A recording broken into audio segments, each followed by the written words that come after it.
안녕하십니까. 국민의힘 상임고문으로 있는 신경식 전 의원입니다. 오늘 낮에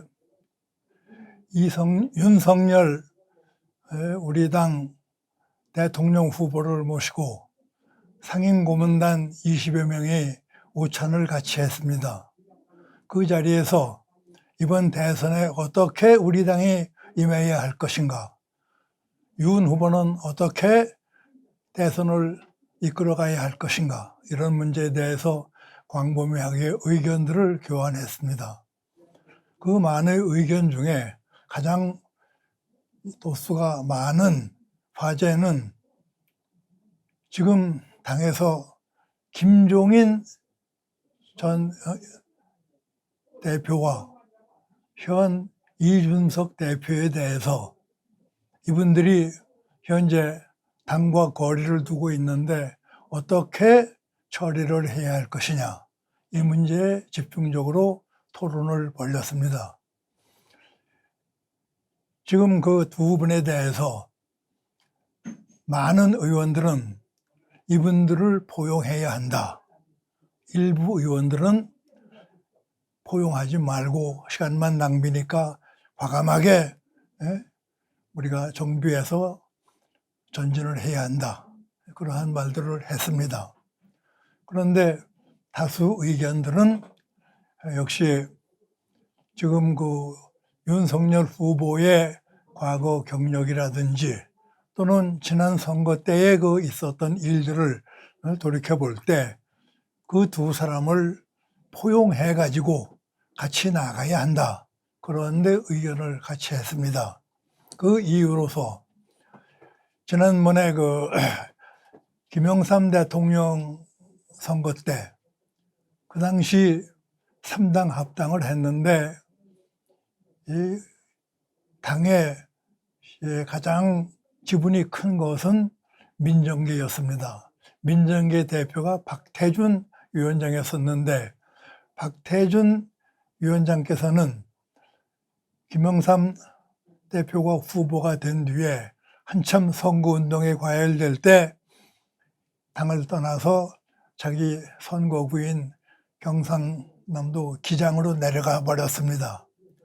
그때 한참 바쁘고 한시 한초가 급할 때인데 김영삼 후보는 모든 걸 제쳐놓고 새벽에 기장으로 달려서 몇 시간을 가서 이 박태준 대표 댁을 찾아갔습니다.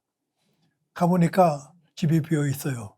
그런데 김영삼 대표는 돌아오지 않고 그날 오후까지 그 박태준 대표의 본가 고향집에 마루 위에 앉아서 박태준 대표가 돌아오시기를 기다리고 있었습니다.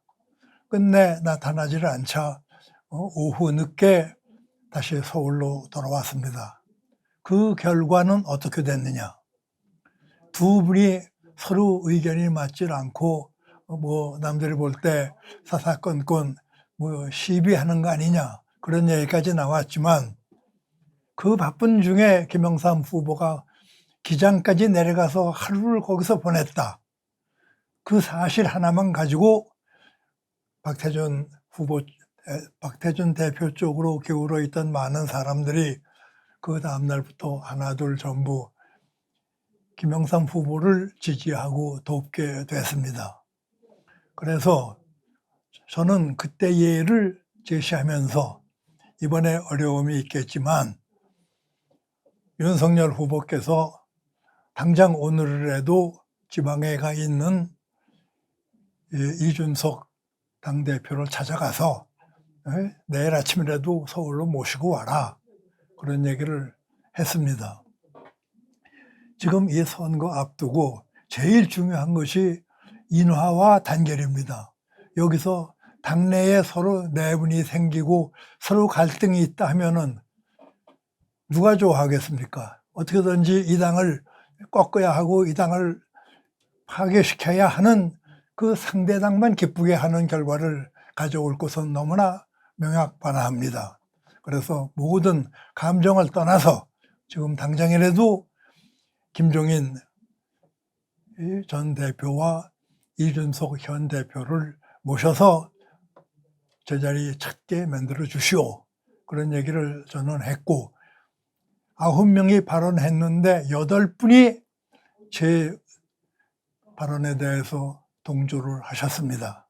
그래서 지금 우리 당으로서는 기분으로, 감정으로 지금 대할 때가 아니고, 어떠한 어려움이 있더라도 이걸 포용하고 참고 인내하면서 포용력을 과시해야 할 때 아닌가, 그렇게 생각을 합니다.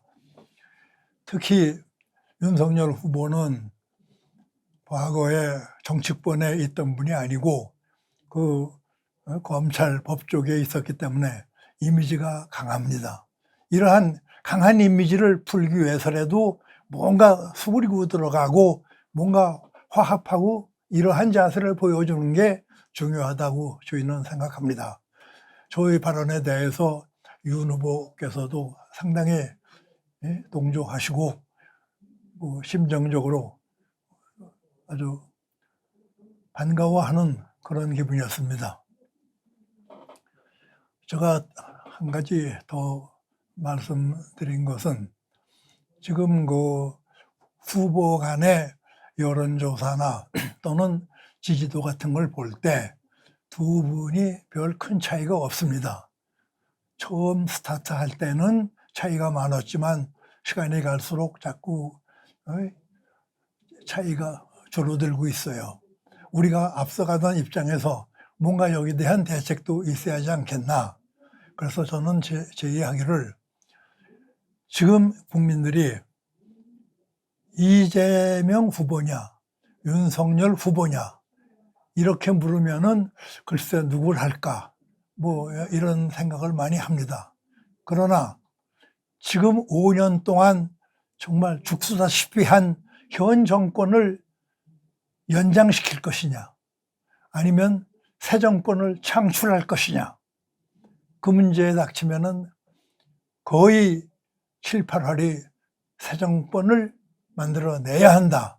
그러한 입장입니다. 그래서 앞으로 선거의 초점을 이재명 후보 개인에 두지 말고 현 정권에다가 초점을 맞춰서 선거운동을 전개해야 할 것이다. 그러한 주장을 했습니다. 이번에 고문단 회의에서 윤석열 후보가 여러 가지 느낀 점이 많은 것으로 저는 생각을 합니다. 마지막 인사에서도 선배 의원들 좋은 말씀을 깊이 새기겠다고 그렇게 말씀하신 걸 볼 때 오늘 고문단 회의에서 윤석열 후보는 앞으로 남은 100여일을 어떻게 끌고 갈 것인가 거기에 대해서 깊은 생각을 했을 줄 압니다. 오늘 당 고문단 회의에 가장 초점되는 것은 윤 후보가 포용력을 발휘해서 지금 당에 혼란을 가져오고 국민들에게 의구심을 일으키는 김종인 의원과 김종인 전 대표와 이준석 현 대표에 대해서 어떠한 부작용이 있다 하더라도 모든 걸 덮어버리고 그 사람들을 그 두 분을 포용해서 같이 손잡고 나가도록 해야 한다.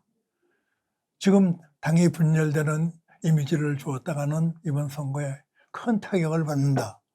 그 점이 강조됐고 또 하나는 우리가 선거의 초점을 이재명 후보 개인에 맞추는 것보다도 이 현 정권을 계속할 것이냐 아니면 현 정권을 근본적으로 퇴출시키고 새 정권을 만들 것이냐 거기에다가 초점을 두자 그런 거였습니다. 지금 여론조사를 해보면 윤 후보와 이 후보 사이에는 이제 간격이 자꾸 좁아들고 있습니다. 그러나 현 정권의 유지냐 새 정권의 창출이냐 그 문제에 입각하면은 거의 배에 가까운 숫자로 현 정권을 퇴출시키고 새 정권을 창출해야 한다는데 여론이 모아지고 있습니다. 이 점에 대해서 이 윤석열 후보께서도 심도 있게 들었습니다.